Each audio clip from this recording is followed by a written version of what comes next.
Guys, welcome back to the Moon Project. It's episode 82. Today we're talking about the overhead squat. We've talked about it in the past, but we've kind of looked at it in pieces. Alright, so we've done things for the shoulder, the hip, the ankle, and the spine for the overhead squat. Let's look at it as a whole movement. And we have 3 regressions for you guys to work on it as a whole movement, so you're constantly in that position, but you're just going to change up the angle. So let me show you what I mean. Alright, the most simple way to do the overhead squat would be in the supine position, so I'm lying down. Alright, so here's a bit of homework. You're suffering your overhead squat. What you're going to do is take your hips all the way to the wall. Make sure they're touching.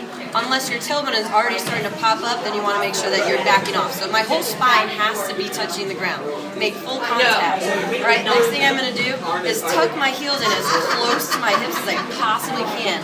I'm going to get into my overhead squat position perfectly. That means my toes have to be straight. Don't get down here and then start to go into a faulty overhead squat. So we're going toes straight ahead, drive the knees out actively with the hips. I'm even going to take my arms and I'm going to help myself drive my knees out, but I have to grip the wall with my toes.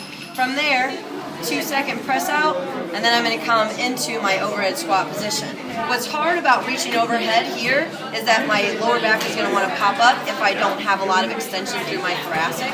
So that's the movement. That's what we're working on, is trying to get that flexion in the shoulder, keeping the spine straight. So I have to brace my midsection as I reach overhead and make sure that when I'm getting that flexion, that my whole spine is keeping contact with the ground. Alright, so that's going to be movement 1, so that's homework number 1. Number 2 is going to be the vertical overhead squat fix, but in the butterfly position. So I put my feet together, so I'm working on external rotation of my hips. I'm going to make sure that I'm making contact fully from tailbone all the way to head of the wall. I'm going to do the same thing. Open up my knees using my arms, so press into it.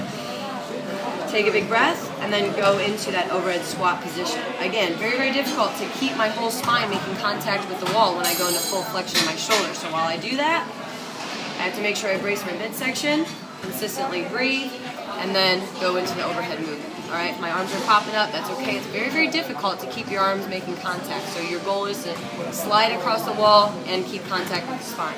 The last one is going to be the actual squat position. So finally I'm going to go vertical squat, toes straight ahead, knees driven out, full contact with the wall with my spine.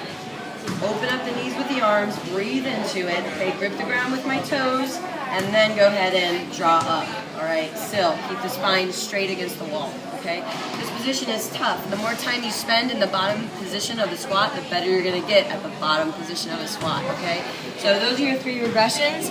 If you find that those first 2 are pretty simple for you, move on to that wall squat. Try to spend anywhere from a minute to 10 minutes in that position, because the more time you spend on it, just like anything else, practice makes perfect. All right, good luck.